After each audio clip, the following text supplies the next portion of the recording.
नमस्कार मित्रों, मैं एसपी भारद्वाज आपका एक बार फिर से स्वागत करता हूं। राहु हुए युवा, बजेगा डंका। जी हाँ दोस्तों, मकर राशि तथा मकर लगन के लिए चर्चा करने जा रहे हैं। 25 मई से लेकर 5 अक्टूबर तक राहु युवा अवस्था में रहेंगे। ग्रहों की दोस्तों कई प्रकार की अवस्थाएं होती हैं, जैसे कि युवावस्था, कुमार अवस्था, वृद्ध अवस्था और मृत अवस्था। जब भी कोई ग्रह भाव मध्य में होता है, किसी भाव के सेंटर पर होता है, तो उसे हम कहते हैं युवा ग्रह स्ट्रोंग हो चुका है।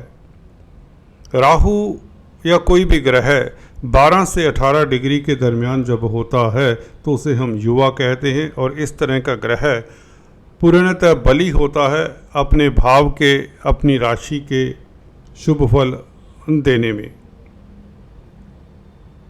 जैसा कि आप देख रहे हैं इस चार्ट से, राहु आपके तृतीय भाव में गोचर कर रहे हैं और रेवती नक्षत्र में अभी गोचर है।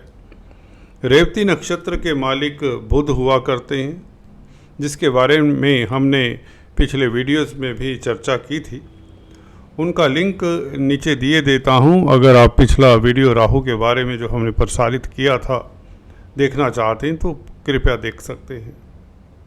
राहु की 3 दृष्टियां होती हैं, शनि, गुरु और मंगल की तरह।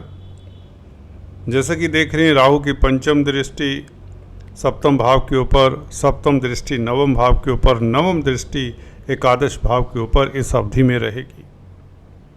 राहु का ये गोचर कितना महत्वपूर्ण है युवा अवस्था में जब ये रहेंगे 5 अक्टूबर तक, उसके ऊपर सीधा आते हैं। चर्चा को आगे बढ़ाने से पहले मैं निवेदन करना चाहूँगा, अगर आप फर्स्ट टाइम इस चैनल पर आए हैं तो दोस्तों आपसे गुजारिश है, लाइक करें, इस चैनल को ज़्यादा से ज़्यादा शेयर करें और सब्सक्राइब करके बेल आइकन के बटन को दबाना मत भूलें। दोस्तों एक छोटी सी यही गुजारिश है, इससे हमारी काफ़ी सहायता हो जाती है और आपका कुछ जाता नहीं है। तो दोस्तों सीधा हम अपने बिंदु पर आते हैं। राहु छलिया ग्रह है और छल से देवतुल्य उपाधि हासिल की। तृतीय भाव में राहु आपके पराक्रम को बढ़ाएगा। यहाँ पर बैठे हुए क्रूर ग्रह मैं अक्सर बताता आया हूँ, 3, 6, 10, 11 भावों में बहुत अच्छा फल देते हैं। क्रूर ग्रह शनि, मंगल, राहु, केतु, सूर्य इत्यादि को हम कहा करते हैं। तो राहु की स्थिति 3rd हाउस में राशि से गोचर की अगर बात करें तो 3rd हाउस के राहु आपके लिए बहुत बेहतरीन हैं। इन 5 महीनों में राहु के शुभ फलों को जानने से पहले आपको बताना चाहूँगा कि पिछले समय में जब ग्रहण दोष बना रहा, मार्च अप्रैल के महीने में राहु के साथ सूर्य रहे और अंगारक दोष भी रहा। कुछ हद तक इन 2 अवस्थाओं के कारण राहु ने इतना शुभ फल नहीं दिया, बल्कि दिक्कतें, प्रॉब्लम्स, तनाव दिया, भाग दौड़ व्यर्थ की दी। और शनि भी मार्च 26 तक अस्त रहे, 39 दिन अस्त रहे। तो मार्च, अप्रैल, मई का महीना इतना बेहतर नहीं रहा, जिसकी हमें उपेक्षा नहीं थी, क्योंकि उतरती हुई 7.5 का ये दौर शुरू हो चुका है। जी हाँ दोस्तों, क्योंकि गुरु के नक्षत्र में शनि का गोचर शुरू हो चुका है। जब भी शनि उतरती हुई 7.5 में इस तरह के पीरियड में होते हैं, स्वग्रही हैं और शुभ ग्रह के नक्षत्र में होते हैं, तो ये समझिए अब शनि ने अपना काम कर दिया है। अब शनि के शुभ फलों की बारी शुरू होती है। तो तृतीय भाव के राहु, जिससे हमें काफ़ी उम्मीद होती है कि ये 3rd हाउस का राहु वैसे ही बली होता है और अब युवा स्थिति में भाव मध्य में गोचर करेंगे 5 महीने तक।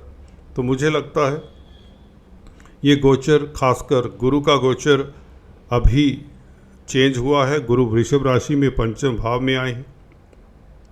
त्रिकोण के गुरु लगन को प्रभावित करते हैं, आपकी राशि को प्रभावित करते हैं, क्योंकि नवम दृष्टि से आपकी राशि को देखते हैं। तो गुरु की दृष्टि जिस राशि के ऊपर पड़ती है उस राशि को माला माल कर देते हैं। और शनि का गुरु के नक्षत्र में गोचर करना ये भी महत्वपूर्ण रहेगा। शनि के शुभ फल आपको मिलेंगे और राहु भी इसी ओर इशारा करते हैं। मैंने अक्सर पाया है जब शनि आप लोगों के लिए किसी भी राशि की बात करें अच्छी स्थिति में आ जाते हैं, जैसा कि नक्षत्र परिवर्तन हुआ है तो हम इसे कहेंगे शनि बहुत अच्छी स्थिति में आ चुके हैं। वैसे भी उतरती 7.5 के कारण आपके लिए शनि राजयोग कारक हो चुके हैं। 30 साल बाद धनेश धन भाव में गोचर कर रहे हैं, कुटुंब के भाव में।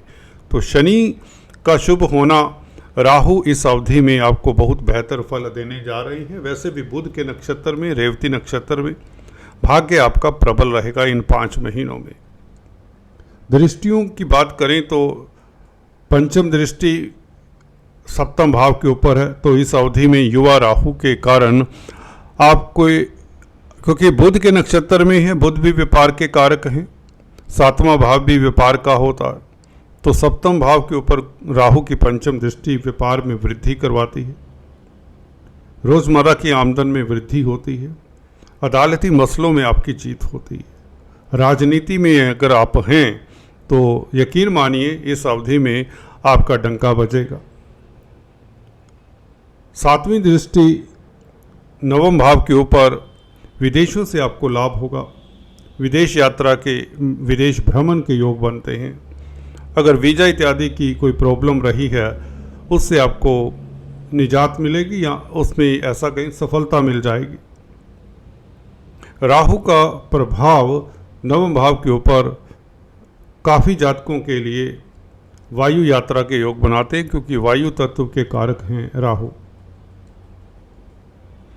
एक्सपोर्ट इंपोर्ट का कार्य करने वाले, मल्टीनेशनल कंपनीज में काम करने की चाहत रखने वाले जातकों के लिए भी समय इस अवधि में बहुत बेहतर रहेगा। विदेशाटन के योग बनते हैं इस अवधि में। नवम दृष्टि 11वें भाव के ऊपर आपकी आय के साधन बढ़ाती है। क्रूर ग्रहों का प्रभाव 3, 6, 11 भावों के ऊपर खास तौर से बेहतर होता है। राहु तृतीय भाव में इतने स्ट्रोंग होते हैं कि ये आपको बताना चाहूँगा कि 11वें भाव का बहुत शुभ फल मिलेगा इस अवधि में। वैसे भी 11वें भाव के ऊपर आपके राशिपति शनि की दृष्टि है, गुरु की दृष्टि है, सप्तम दृष्टि, तो 3 ग्रहों का प्रभाव 11वें भाव के ऊपर है। तो 11वां भाव जो कि आय का भाव है एक्टिवेट हो जाता है, तो इससे इनकम के साधन बढ़ते हैं, आय के स्तोत्र बढ़ते हैं। आपकी कोई मनोकामना इस अवधि में पूर्ण होने के पूर्ण संकेत हैं। खासकर 30 जून से पहले पहले आपकी कोई मनोकामना पूर्ण होने के प्रबल योग बनते हैं। अक्टूबर तक, हालांकि सितंबर अंत तक आपके लिए ग्रह गोचर बहुत बेहतर है। 5 अक्टूबर तक वैसे ही राहु युवा रहेंगे, तो इस अवधि में आपकी मनोकामना पूर्ण होती, घर में मांगलिक कार्य होता, आप पराक्रमी रहते हैं, कोर्ट कचहरी में अदालती मसलों में आपकी जीत की संभावनाएं राहु प्रबल करता है। यात्राएं होंगी, धार्मिक यात्रा के योग भी बनते हैं। अगर आप सीनियर सिटीजन्स हैं तो तीर्थाटन से आपको मानसिक बल मिलेगा, और छोटी बड़ी यात्राओं से, अगर आप मार्केटिंग से रिलेटेड कामकाज करते हैं, मीडिया जगत में हैं, कोई इंटेलेक्चुअल गतिविधियों में शिरकत कर रहे हैं, कोई बुद्धिजीवी हैं, कोई लिखने का काम काज करते हैं, समाज सेवी हैं, तो आपके लिए बहुत बेहतर समय रहेगा। लगन के ऊपर गुरु का प्रभाव आपको विजनरी बनाता है। आप संयम में रहेंगे, आपके गुणों में निखार आएगा, आपकी जो लाइफ की क्वालिटी है वह बढ़ जाएगी। दोस्तों, आज इतना ही, फिर से मिलेंगे, तब तक के लिए stay tune. Thanks for watching this video. God bless you.